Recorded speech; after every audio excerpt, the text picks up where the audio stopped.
Estamos de volta com o nosso programa Mais Saúde, agora do terceiro bloco, e hoje entrevistando a doutora Soraya Romanini sobre anemia. Doutora Soraya, esse é o nosso último bloco. Nós temos alguns minutos para conversar, mas eu não gostaria de terminar essa nossa entrevista sem discutir dois aspectos. O primeiro é sobre o tratamento. A senhora falou que precisa fazer o diagnóstico, claro, todo mundo concorda sobre isso. E o que fazer, que tipo de remédio, né? O nosso telespectador quer saber sobre isso, que tipo de remédio.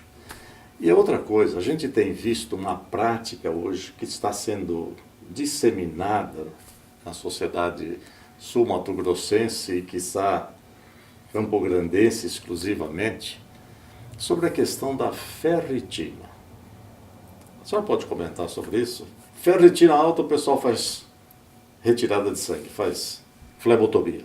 Com relação ao primeiro questionamento do senhor, com relação ao tratamento, o tratamento é individualizado para qual carência o paciente tem. Então, hoje nós temos o Programa Nacional de Suplementação de Ferro. Nas unidades de saúde, o sulfato ferroso é disponível para a população, especialmente para a população que mais necessita, que são crianças, mulheres e gestantes e puérperas, né? Mulheres que recém tiveram filhos. O tratamento é individualizado, porque é de acordo com o peso, né? E de acordo com a dosagem também. E o tempo do tratamento da anemia ferropriva, isso é muito interessante nós citarmos, é um tempo prolongado. Da mesma maneira que o nosso corpo leva um tempo para passar a desenvolver carência de ferro, nós também levamos um tempo maior para suplementar tudo que estava faltando. Sim. Então é demorado, precisa ter paciência para tratar a anemia por carência de ferro. Com relação à ferritina, é um assunto bem complexo, que não só da área do hematologista. A ferritina é uma proteína produzida pelo fígado, que ela tem sim um papel muito importante no armazenamento dos estoques de ferro do nosso organismo. Mas ela aumenta em qualquer situação de infecção, inflamação, principalmente crônicas do nosso organismo. Então, uma pessoa que tenha câncer tem ferritina elevada. Uma pessoa que tem uma doença inflamatória como tuberculose, ou infecciosa como tuberculose, ou inflamatória como lúpus, por exemplo, pode ter também ferritina elevada. Então, é um paralelo com a anemia ferropriva, é importante o diagnóstico, frisar o diagnóstico. E nós fazemos uma bateria muito grande de exames para tentar descobrir o porquê da ferritina elevada. Poucos casos está indicada a sangria. Existe uma doença na hematologia que se chama hemocromatose, uma doença genética. Um indivíduo nasce com uma capacidade aumentadíssima de armazenar ferro.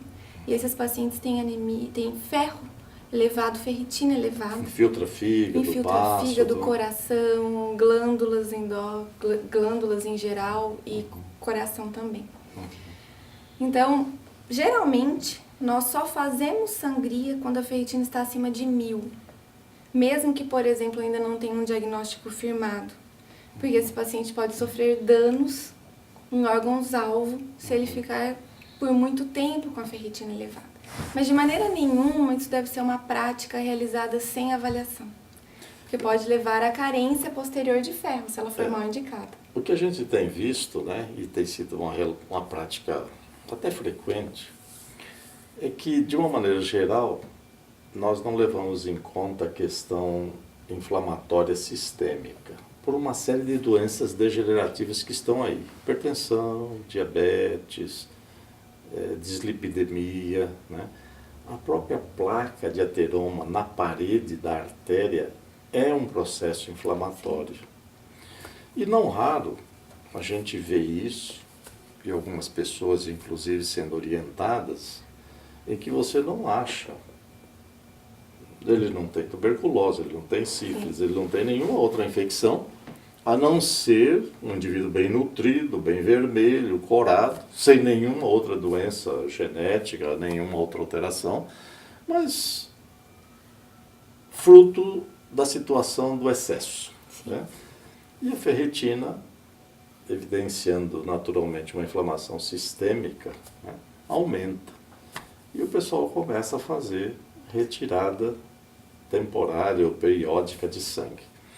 E a gente tenta convencer, e é sempre um grande problema, porque quando a prática começa, como se aquilo resolvesse, então na verdade não acontece. Eu estou fazendo esse comentário porque a gente vê sem muito fundamento determinadas atitudes. Como a doutora disse, quer dizer, não tem razão de você fazer simplesmente uma sangria num paciente que você não acha um motivo pelo qual ela citou o caso da hemocromatose, que felizmente é uma doença que até certo ponto é rara, né? E que, na verdade, a ferritina é doença proteína de fase aguda inflamatória, né?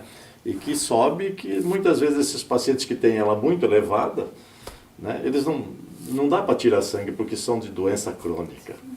E doença crônica também é uma das causas, né, de anemia. E aí não tem o que tratar, não tem a não ser tratar a doença básica, né, doutora, nós estamos chegando ao fim do nosso programa e quero deixar a palavra livre para a senhora, né, para uma mensagem contundente, né, aos nossos telespectadores, principalmente em relação à anemia. Como eu já frisei anteriormente, mas eu não acho que nunca é suficiente, com relação ao diagnóstico precoce e a busca sempre da etiologia, da causa da anemia.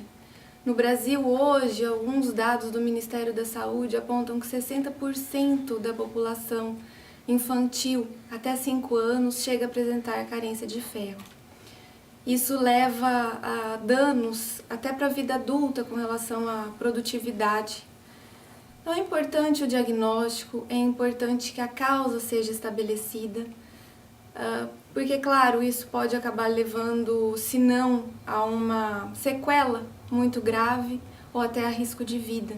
Então, nem toda a população tem acesso ao hematologista, mas isso pode ser realizado pelo clínico geral, tem treinamento para isso, os médicos sabem identificar a anemia, mas também é necessário que a população tenha orientação e procure. As pessoas têm que saber que muitos sintomas nem sempre são depressão, ou nem sempre são cansaço ou esgotamento mental. Muitas vezes pode ser um caso de anemia, então isso deve ser lembrado, deve sempre procurar um médico. Muito obrigado, eu agradeço a sua atenção e continuamos contando com a sua participação. Entre em contato conosco. Muito obrigado.